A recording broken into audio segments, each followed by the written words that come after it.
It's rejection is what it is. You're being rejected on this idea. That will push you to either stop or go to greater and greater extremes to get your message. Well, I think you become reactive.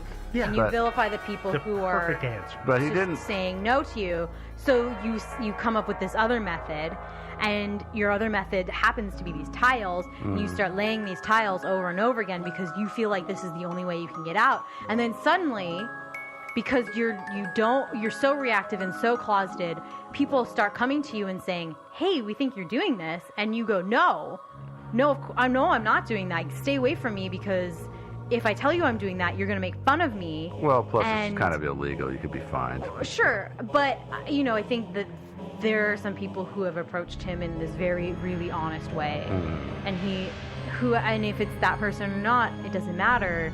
But to react that strongly, of no reaction, just a complete shutdown. Just shoves him back. And never answers the door, pushes you away. Yeah, I can see and that. to have not done anything for the last 15 years at this point, right? It was 2002 was the last 10 really 10, 12 years. Yeah. And So- that could be all of the attention. It could be that the person that's really doing it has died. Yeah. It could be, if we're gonna run down it, Sevi, it might be that he's so afraid to do it anymore, or maybe he's disillusioned because of the copycat. I mean, again, there is 1,000. It's like There's so many roots on a answers. plant. You can go in a million different directions. It's all speculation, but the thing about it is if he's got some sort of message for the world about his ideas for resurrecting the dead, then he could have picked a better format than vinyl on the street, because and unintelligible messages. I mean, if he really has something to tell us about this, then he could write a book. He could write letters to the editor. And write something that's coherent. Oh, wait, and that wait, actually wait, makes wait. a certain I amount can't of believe I'm sense. going to do this, but You're gonna do it. I'm going to step up and defend Sevi a little bit on this. Okay. Or whoever. Whoever it is. Well, maybe he's just insane. I can't write a book because nobody will publish it, and I don't have the money to self-publish. Yeah. I can write letters to the editor till I'm blue in the face. But that doesn't mean that they're going to publish them. Well, because they get a gazillion every day. Okay, and let's go a handpick 'em. step further from that, right? Okay, so if we're going to go with the David Mamet play connection a little bit, right? Because it is a little uncanny. You start to read It really is. the David Mamet stuff and read everything you can about the Toynbee tiles, and it's like some of it is like phrase for phrase. Okay, so David Mamet said, "Oh no, there was no caller. This totally came up. I think actually these tiles are a reference to my play." But very early, right after he published the play, he said, "Yeah, I heard an interview on Larry King Live at 4 o'clock in the morning, and that's where I got this idea." So Sevi, or whoever it is, right, calls Larry King Live and gets this phone interview, and then there's nothing done about it. So he and there's a little super skeptical kind of making fun of him thing, and he writes other letters to the editor. People are just saying no, dismiss. So he does these the wheat paste stuff, right? But that's coming down. That's not permanent enough for him. Well, what else can I do? Oh, well, I'll put these tiles in. It's more permanent. It's a way that he knows how to get his message across a little bit, and it probably, to the person who writes that, makes total sense. Let's be totally honest here. I agree with that. It might be Whoever's writing if this you're message, nuts. those 4 lines That makes are total clear. sense. Yeah, to you, not to the rest of us. But they don't. Have you considered another possibility, which is that the guy wasn't insane? He just really hated pedestrians. A really great way to get people run over, because they're going to stop and look at this and scratch their head and not even notice that bus coming towards them. So the old ones, the old style ones are there was one in the entrance to a turnpike Holland Tunnel? Yeah, Holland Tunnel. The Holland Tunnel. And then another one in the middle of a different freeway. And they're in the middle of streets and stuff like that. They're not just on pedestrian And ways. the new style ones are almost 100% geared towards pedestrians. They're in the middle of the street, but they're turned so that a pedestrian on the sidewalk can see it. Instead of being geared towards the traffic going down the street, they're turned horizontally so that the pedestrians can read it from the sidewalk, or they're in the middle of a crosswalk, or they're on a sidewalk. And one of the things that mystifies me about the one over on Hawthorne is they picked probably one of the least pedestrian intensive stretches of the street. Yeah, there's one on MLK on like one of the least pedestrian intense spaces too. And that's the other kind of question mark about this is that like, okay, so you're doing these tiles in the middle of a freeway, like who the hell's gonna see that? Like you might drive over it and be like, oh, there was something there. But you can't read those 4 lines while driving over it, you know? And it's not geared towards that. It's not written the opposite, the way that they do signs like, you know, in the middle of the Could have been street. an accident. Could have dropped it That was by a accident. That was a couple of accidents, though. Don't you think? Okay, so let's run with the guy's got a hole in the floorboard of his car, and he's got a stack of these things prepped. Yeah, and he takes the corner a little too fast. And some he's of them driving fly down off the road, street. and he runs over a raccoon, and the car goes boom, boom, and the top one off the stack slides off, and there's no way he's gonna stop and to grab it. Oh, that one's done. It's gone. Oh well. I would just say that that happened to be a very lucky landing because it looks really intentional. Yeah. And It's not like Yeah. in a weird little. Who knows? it is a lucky landing, and odds are, of course, that it would about 50-50 that would have landed upside down, and Yeah. it would have been reverse lettering. I So, feel like we're missing something obvious here. yeah. Fair. Don't you? Don't right now? I just feel like the answer is like literally on the tip of my brain. I feel like I'm missing all of it. Yeah. I think a little Really, more. I mean, I still don't understand what this is about. Yeah. A This couple more Kubrick beers, a little connection more is scotch. weird. This Yeah. whole thing is just goofy. Yeah. So Not to sound like I'm dismissing it or being a jerk. I just, in my head, it's goofy. I don't It's there. get it. And this is one, there have not been any listener suggestions for it, but it has been, like, literally since we started talking about doing this show, years ago, this has been one that I've been thinking, oh, I gotta do that. And I was just saying to Steve, like, literally an hour before we recorded, I was like, I'm not ready! I can't do it! And I think that's just kind of how it's always With this story, yeah. with this story. So I guess if you want to check out the pictures of the tiles or any of the links, we'll link the documentary that we've been talking about all night. Yeah, absolutely. You can find all that stuff at our website, which is thinkingsidewayspodcast.com. If you come up with a really brilliant theory of some kind, please email us. Like, seriously, please email us. It's thinkingsidewayspodcast@gmail.com. And by the way, if you are the tiler, would you just as a little princess do some of those tiles, a whole bunch of them with Thinking Sideways, and put them on the streets? We'd really appreciate it. Would you? That would be great. That'd An be awesome awesome. marketing campaign. Awesome. You can always leave us a comment on our website if you're listening there. A lot of people are trying to get in touch with us that way. We try to get back to you, in a fairly timely manner. If you're not listening on our website, you're probably listening on iTunes. If you are, leave us a comment and a rating so that other people can listen to us and find us. Find us on Facebook. You can stream us on Stitcher if you forget to download us on any mobile-ready device. Yeah. So I guess Is that it? I think so. Okay. I think that's my feeling, right? Like I can't verbalize it any better than that. But All right. so I'm yeah. tired of this story anyway. Oh, Ah, yeah. Try. no, Yeah. this just doesn't so deserve wrong. it. You're right. You think it So might be much- Sorry. David? Sorry, Tyler. You think it's David Mamet? Oh, Yeah. That would be a hell of a publicity stunt. Mm.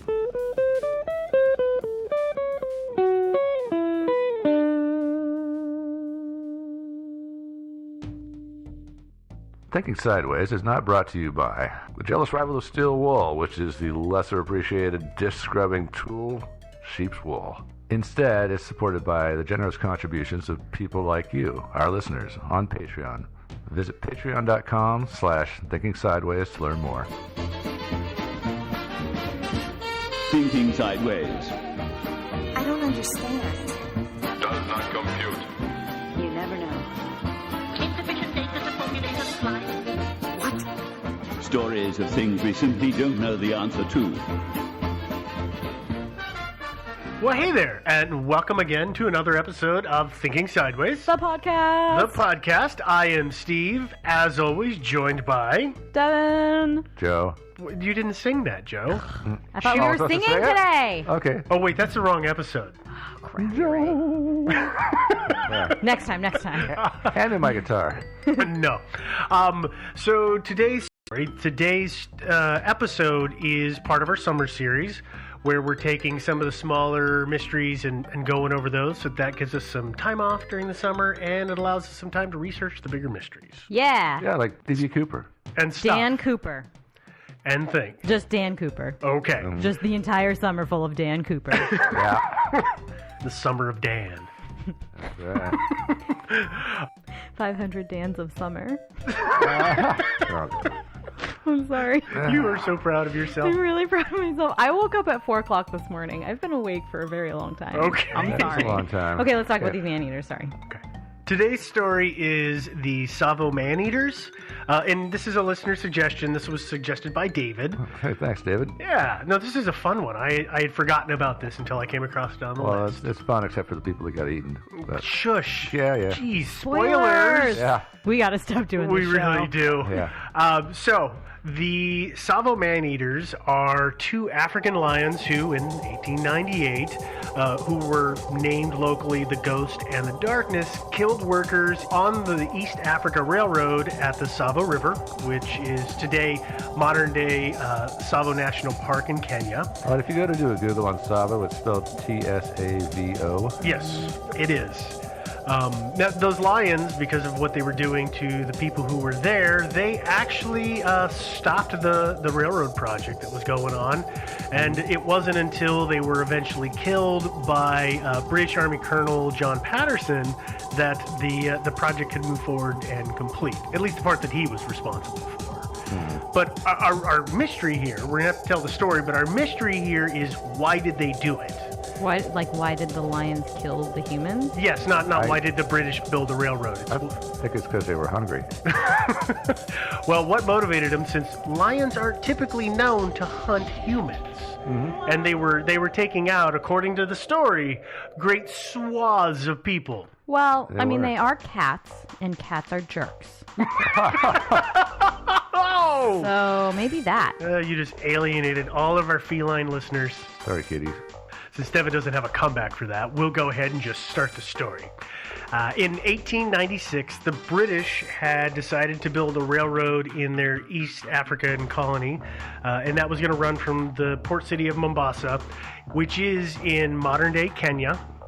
And then that rail line was going to run all the way to Lake Victoria and then go on to Uganda. And officially it was named the Uganda Railroad, but unofficially it was called the Lunatic Line, and that's because there was a lot of people in Parliament who didn't think that it was worth it and they shouldn't be doing it. They described it as the railroad that ran from nowhere to nowhere. Kind of like that high-speed rail project in California. Yeah. Something like that. Officially, what the British were hoping was that it would encourage people to move into the interior of Africa and provide a method for transporting trade products between Africa and Europe.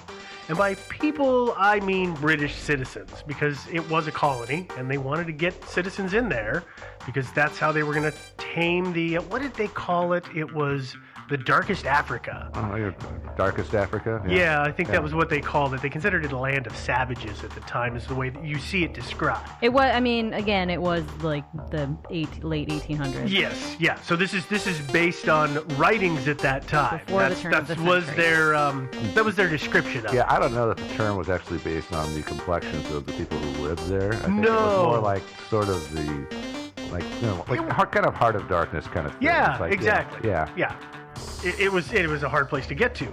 Now, Yeah. unofficially, this railroad was also intended to provide an alternative method to what the standard method of getting things from the interior of Africa to the coast was, which was on foot. Which is a long, long walk. It's a And, long hike. And you gotta have a lot of people to carry all that stuff. You do, and porters aren't cheap. And because cheap labor is kind of important when you're trading, there was a blossoming slave trade. course. So there was tons of slaves that were being picked up in that entire region, and then they would be walking in and out until eventually they die. Oh, so we're talking cheap as free, not like underpaid. Well, not quite free. Well, You still you got to buy feed the 'em. slave. So it's Okay. not technically free. You're not paying wages. Correct. No. So therefore, you're not gonna spend a bunch of money on people. You just get your product, you hoof it into town. If somebody dies on the way, Oops. whoops, Yeah. you're out. Whatever you paid for them, then is on back down the road. Now, I go ahead. wonder how many slaves it took to carry a car. That's the weirdest question you've asked me in a while. Now, it did eventually help bring the slave trade down. It wasn't the reason that the slave trade would eventually The train collapse. line helps the train The train line, yeah. Because if you can throw things on a train, Yeah. it's Cheaper. It's Easier. way cheaper and easier. And less morally wrong.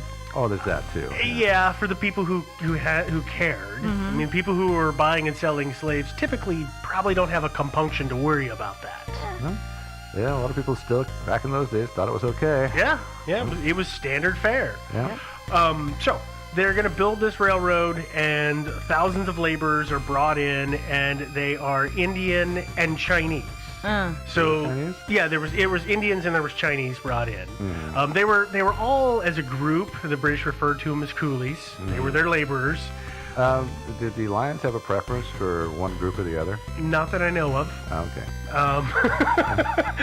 So the railroad itself was going to be a total of 580 miles long, and when it was done, it would cross valleys and rivers. Crazy though, it took 30 years to complete. It started in 1896. It reached Nairobi in 1899, Lake Victoria in 1901, and then it took almost 27 more years for it to eventually get to Kampala, Uganda. That's a long time. I think that there was some political tensions going on. I think that mostly it was, and I don't mean political tensions in the area. I mean political tensions in Britain, in the Parliament, of why are we dumping more money into this? So that's wait. Okay. So we're going to go to 1898. This is 2 years after the construction has begun. Okay. The rail line has reached the Savo River in Kenya, which is about 130 miles away from Mombasa. That's actually pretty good progress. It actually is pretty good progress for a rail line that's being built by hand. And what they have to do is they have to cross a river, so they build a temporary bridge so that they can keep working on the rail line, and then in place of that temporary bridge, they pull it down and they're going to start putting in the actual bridge. 'Cause- Like they did with the Selwood Bridge. Right. So, because why do you want to wait all this time for the bridge to be done when you can keep making forward progress? Makes total sense. So, what they do is in March of that year, they bring in British Army Colonel John Patterson, and he's brought in from India because he was great with bridges, and that was his thing. Nerd alert. Yeah. During the construction of the bridge, like I said, they're going to be building the bridge, and the rail line itself is going to keep moving forward, the leading edge of the line as they're constructing it. And what'll happen is that the camps, because the men who are working on the line have to sleep at night, so they set up temporary camps, and their camps from the bridge forward over time start to spread out about over a 20-mile area. Okay. So it's a pretty big swath of area. Yeah. Well, it's not, but I think it's within a couple of days to a week of Patterson arriving that men start disappearing, and Meaning he's a serial killer? I was going to say, no one immediately was like, oh, crap. no, because all of the workers come to him and say they're being dragged out of their tents at night by a lion. And he's like, no, that's not really happening. I don't really believe you. And eventually, he does go with them. They find a body, and I've read the accounting of it. And from the description of it, it was pretty obvious that it was a big cat that must have been doing it. So at that point, he's on board, and eventually the workers would figure out that there wasn't just one, but there was actually 2 lions. Not to be racist, but how could they tell it was 2 different lions? Oh, wait, okay, so you No, made I'm a actually, joke, but no, you actually I have a real phrased question. it like a joke, but it's an actual question. When you see 2 lions at the same time, They you know will- that there's more than one. Okay, I mean, I guess I just thought that male lions hunted alone. Apparently, these two sort of had an alliance. They were brothers. It was later determined that they were brothers. But the thing is, and we're going to talk a little bit more about these kind of lions in just a moment, but males will be with a pride of females, and if a male doesn't have a pride, then he's just going to